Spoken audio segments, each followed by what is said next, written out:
I am sorry. The entire Philippines under martial law. Arroyo was forced to apologize, but people were angry by then.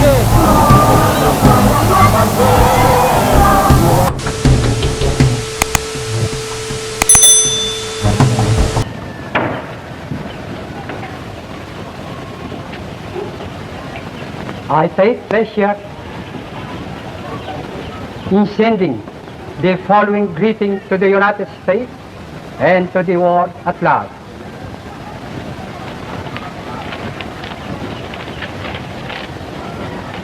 Me pide usted dos palabras. Diré algunas ideas mías sobre la invención o inventos. El aparato que usted manipula es maravilloso porque reproduce la figura movible al mismo tiempo que emite el sonido de la voz. Cuando con el tiempo se perfeccione este invento,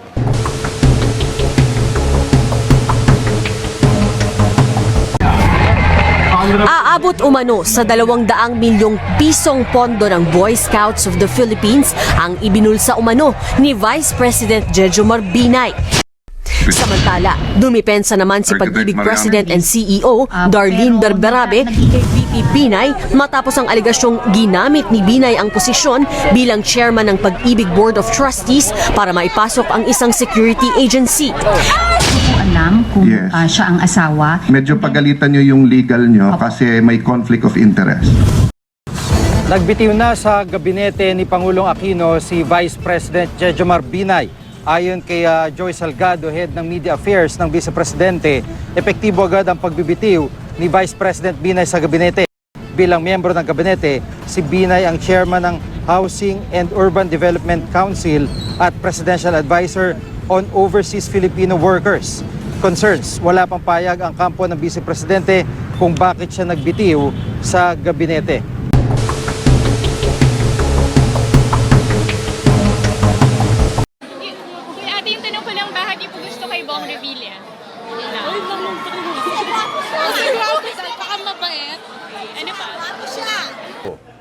Diba? So yung mga nagpa-plunder, yung nagnanakaw talaga sa bayan, dapat kung kinakailangan hatulan ng kamatayan para matigil na yan. Ganun. June 20, 2014, sumuko sa Sandigan Bayan Sinoy Senador Bong Revilla matapos kasuhan ng plunder at graft dahil sa pork barrel scam. Emosyonal ang pamilya Revilla at kanyang mga taga-suporta. Mahigit 4 na taong nakakulong si Revilla sa PNP Custodial Center habang dinidinig ang mga kaso ng ugat sa 10 billion peso PDAF scam.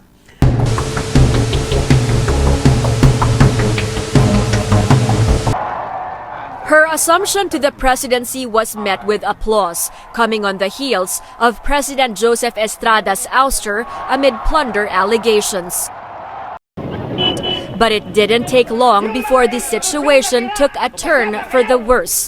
Doubts began to surface after a failed coup attempt and allegations of corruption against her husband. After she won by 1 million votes, came allegations of vote rigging.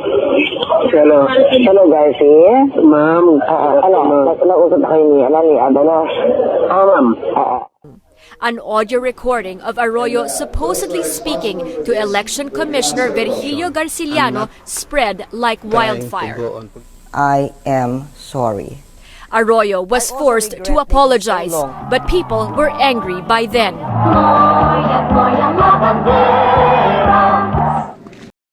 Arroyo was arrested for electoral sabotage in 2011.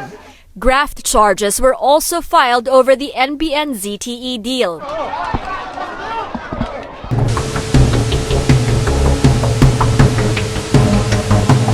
Walang kaibigan, walang kumpare, walang kamag-anak o anak na maaaring magsamantala ngayon. But in October 2000, presidential buddy Ilocos Sur Governor Luis Chavit Singson linked Estrada and his family to hueting an illegal numbers game. That accusation sparked impeachment proceedings against Estrada. Estrada was accused of bribery, graft and corruption, betrayal of public trust, and culpable violation of the Constitution. In April 2001, when Estrada was arrested, his supporters protested and masked up in what would be called EDSA 3 or EDSA 3, which lasted nearly 4 days. He was under house arrest until September 2007, when the Sandigan Bayan found him guilty of plunder, a capital offense. The anti-graft court jailed Estrada for life, but allowed him to remain under house arrest pending his appeal.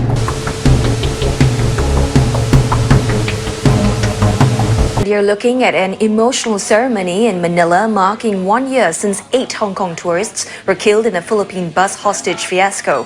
Relatives of the victims have been crying out for justice and a word of apology over the bungled rescue operation. But today, the Philippine president ruled out a formal apology. We deeply regret what has transpired.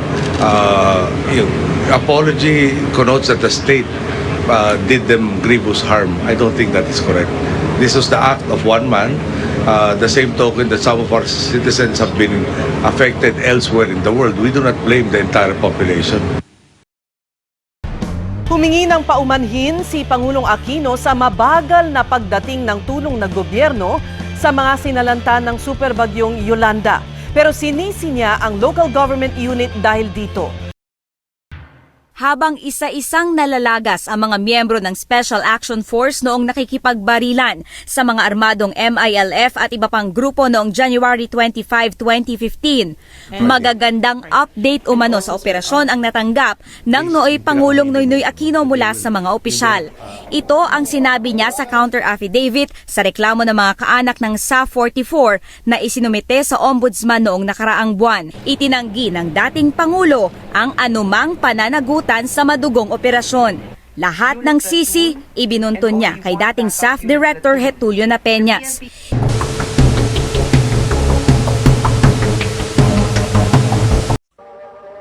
The marchers wanted land and felt they were being cheated by the president. They were determined to march on the palace to remind Mrs. Aquino of her promises. What they got was rifle fire by the Marines, at first into the air, then directly into the crowd. The result was devastating.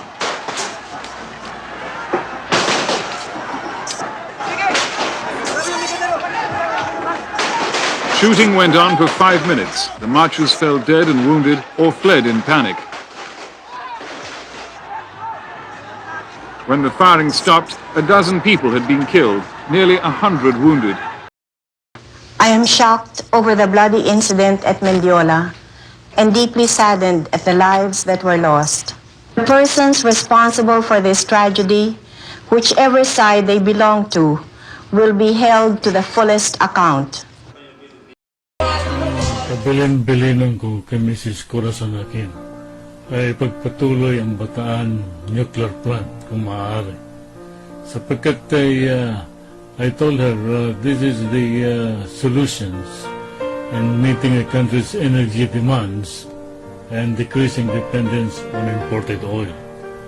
Ngunit ayaw niyang tanggapin ang aking mungkahi at maalala daw ng taong bayan si Marcos habang andyan ang Bataan nuclear plant. Anong klaseng pag-iisip yan?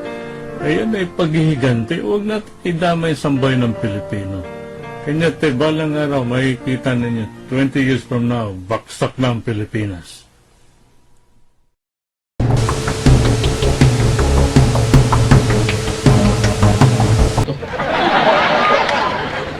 Ang napasok sa isip ko, ni-rape nila, pinagpilahan nila na doon.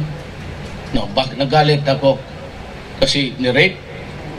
No, oo, isa rin yun, pero napakaganda. Dapat ang mayor muna ang mauna. Kaya ang mahirap dito ngayon, kaya puro tinatakot ka na demand of the convention of this, the convention of that, the UN. Utang inatang UN, hindi mo masubsub yung patayan dyan sa Middle East na they're killing people like really. In the Philippines, President Rodrigo Duterte is ramping up his all-out extermination campaign against drug offenders. You are free to kill the idiots. The past 2 weeks have been the deadliest of the year-long war, with over 90 people killed in one 3-day span, 32 of them in a single raid. The public has been largely supportive of Duterte's ruthless methods, but after the police killing of high school student Kian de los Santos, that may finally be changing. Justice for Kian! Justice! Because they're claiming it as their own. And ang masama dyan, they are claiming it as their historical right. And they have the control over the property. Yan ang problema natin. Kung makatulong kayo by suggesting, is there any other suggestion? Or have you heard of any sane solution short of going to war? Mamaya, malalaman mo problema mo.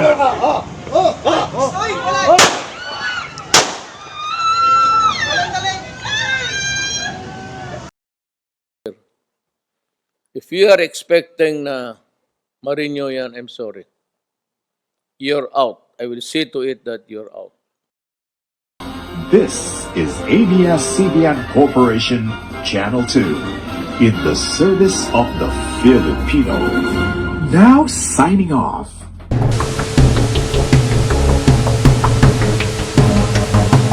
I have not grabbed power as some people would put it. In the first place, I was duly elected as president in 1969. I signed Proclamation number 1081, placing the entire Philippines under martial law.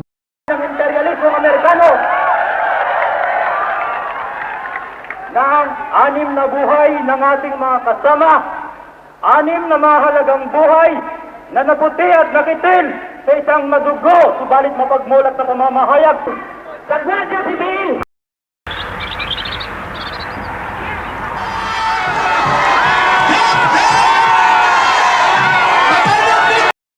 Ako'y masaya dahil sigurado na ako na tayo'y panalo na sa darating na eleksyon.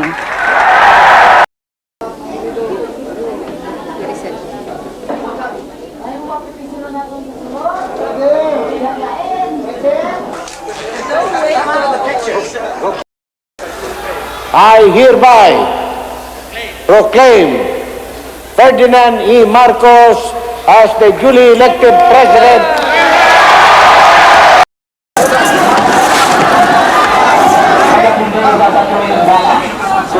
Hindi, doon dapat kayo sa kabila. Kitang...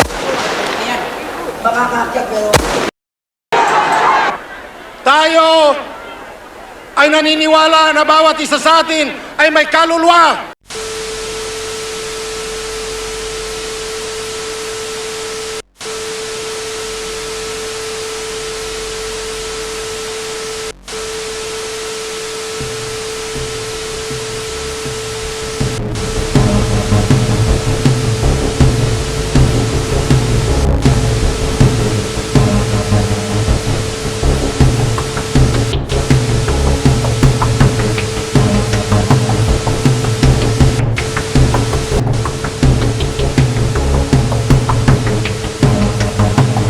Tatawagan ko si Ruben. Sino ka ba? Ha? Ito, kilala mo? Ikaw ang nakakatanda, ikaw itong tarantado. Mama, pwede ba?